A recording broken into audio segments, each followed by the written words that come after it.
there, I am here to share with you today how to get this lovely woven texture on the boots in my Puddle Jumpers embroidery pattern. So using 2 strands of floss, what you're going to want to do is make kind of uneven stitches. So you can start wherever you'd like. I generally will start kind of in the middle of a piece and work my way up and down. You can start at a side and go from there.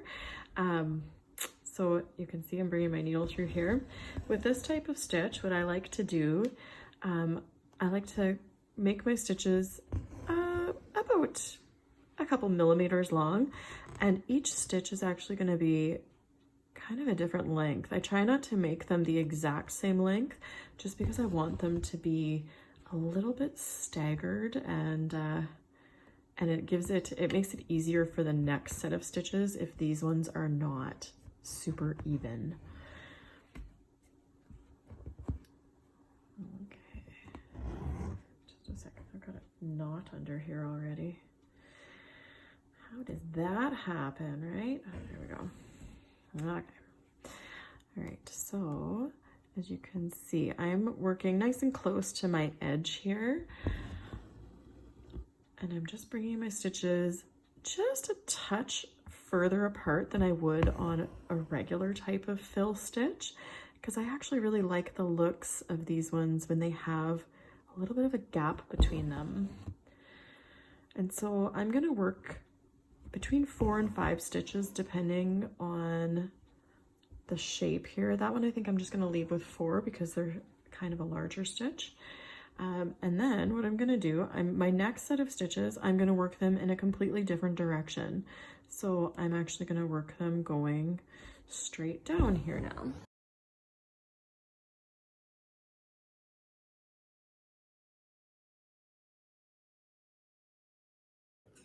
And one of the things I like about this type of stitch is that it really doesn't need to be perfect. I actually think that the more kind of imperfect you make it, the better it looks.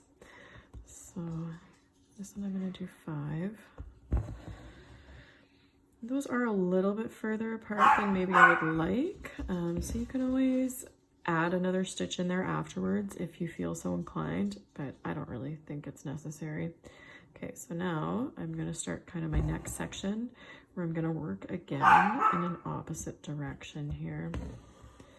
So you can see that my stitches are taking a diagonal turn.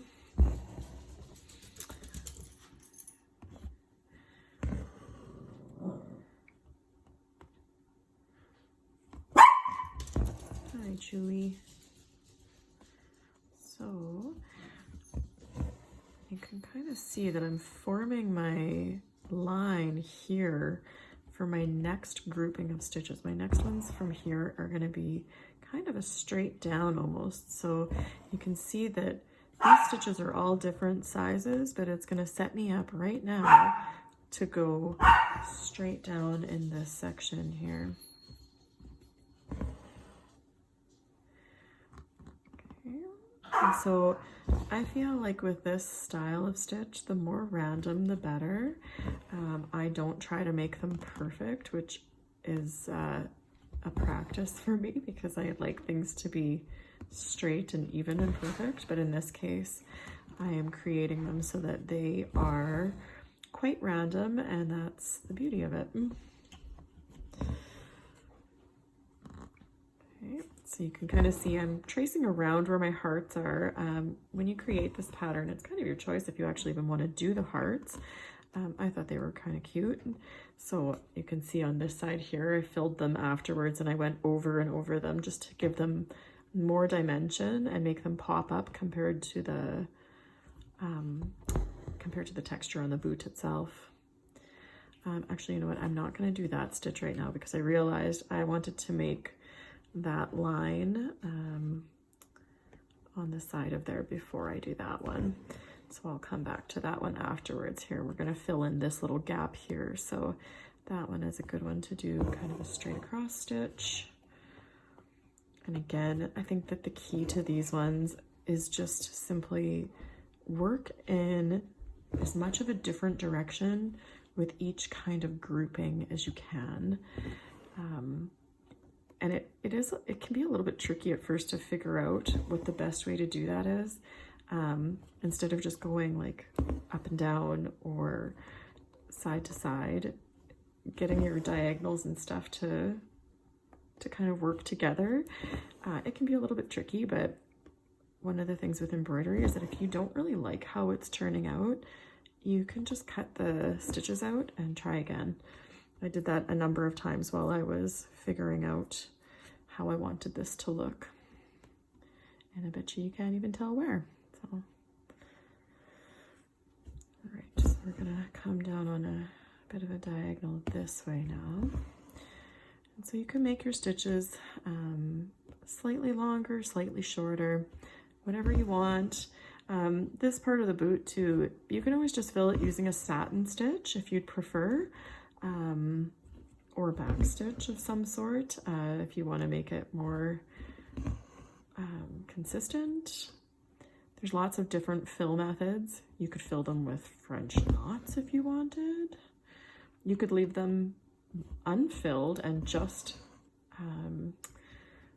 embroider the hearts too. So there's all sorts of options.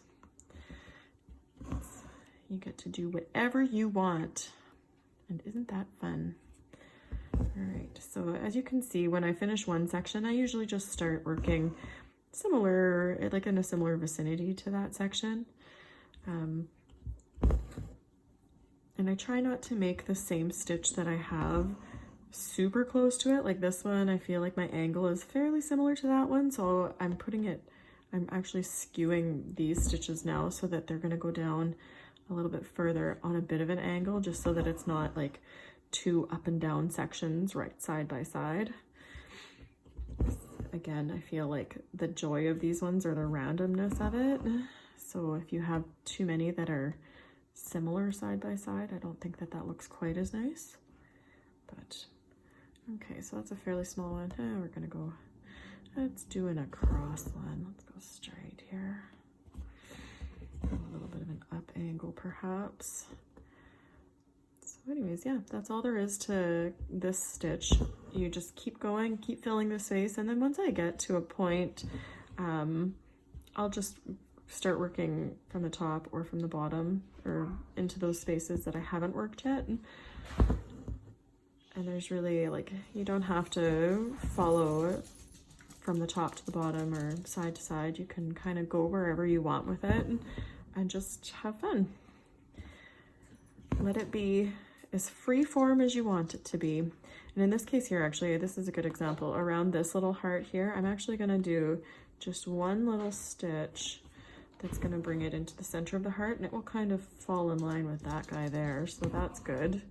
But on this side, that'll get covered up when we go to fill it with the white, so I'm not gonna worry about that, but I am gonna do one more stitch that brings in right here. It's gonna go up into this section just to fill that so that I don't have to try and change angles there.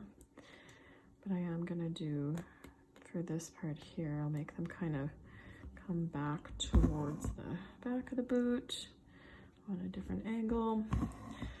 There we go. I like this stitch. It's fun to just kind of there is a little bit of thinking involved, but really the random aspect of it is what you're aiming for. So don't overthink it. Just go with it. And if you feel like in some of these ones, I feel like maybe my gaps are a little wide, I'll probably wait until the end to decide if I need to add another stitch there. But if you do, it's very simple to do. So feel free to add them if you want, or leave it, because sometimes seeing the negative space is nice as well. So anyways, I'm going to keep going with that, and I will just attach some pictures at the end when I'm finished.